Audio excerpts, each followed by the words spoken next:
স্নান সমাপন পুনশ্চ কাব্যগ্রন্থ।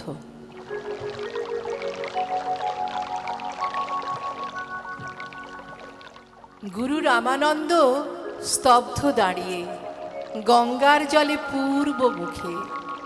তখন জলে লেগেছে সোনার কাঠির ছোঁয়া, ভোরের হাওয়ায় স্রোত উঠছে ছলছল করে। রামানন্দ তাকিয়াছেন জবা কুসুম সংকাশ ও সূর্যোদয়ের দিকে।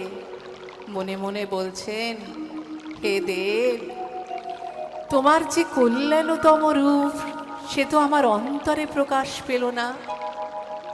ঘোচাও তোমার আবরণ। সূর্য উঠল শালবনের মাথার উপরে। জেলেরা নৌকায় পাল দিলে তুলে। বকের পাতে উড়ে চলেছে সোনার আকাশ বেয়ে ও পারে জলার দিকে।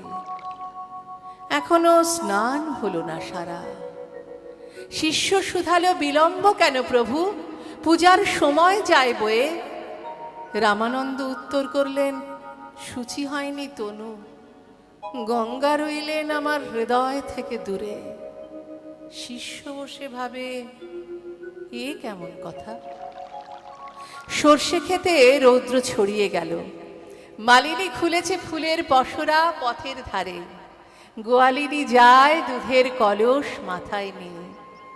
গুরুর কি হলো মনে, উঠলেন জল ছেড়ে, চললেন বনঝাও ভেঙে গাংশালিখের কোলাহলের মধ্য দিয়ে। শিষ্য শুধালো, কোথায় যাও প্রভু, ওদিকে তো নেই ভদ্রপাড়া। গুরু উত্তর করলেন, চলেছি স্নান সমাপনের পথে। বালুচরের প্রান্তে গ্রাম। গলির মধ্যে প্রবেশ করলেন গুরু। সেখানে তেঁতুল গাছের ঘন ছায়া, শাখায় শাখায় বানর দলের লাফালাফি। গলি পৌঁছয় ভাজন মুচির ঘরে।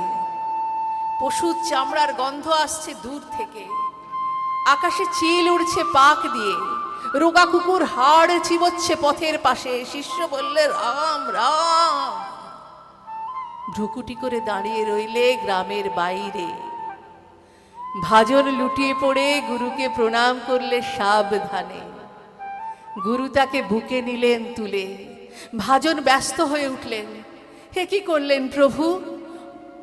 অধমের ঘরে মলিনের গ্লানি লাগলো পুণ্য দেহে। রামানন্দ উত্তর করলেন, স্নানে গেলেম তোমার পাড়া দূরে রেখে। তাই যিনি সবাইকে দেন ধৌত করে, তার সঙ্গে মনের মিল হলো না। এতক্ষণে তোমার দেহে আমার দেহে বইল সেই বিশ্ব পাবন ধারা। ভগবান সূর্যকে আজ প্রণাম করতে গিয়ে প্রণাম বেঁধে গেল। মনে মনে বললেম, হে দেব, তোমার মধ্যে যে জ্যোতি, আমার মধ্যেও তিনি। তবু আজ দেখা হলো না কেন। এতক্ষণে মিলল তার দর্শন, তোমার ললাটে আর আমার ললাটে। মন্দিরে আর হবে না যেতে। বাসনা যখন বিপুল ধুলা অন্ধ করিয়া অবধে ভুলায়। বাসনা যখন বিপুল ধুলা অন্ধ করিয়া অবধে ভুলায়। ও হে পবিত্র, ও হে অনিদ্র, রুদ্র আলোকে এসো।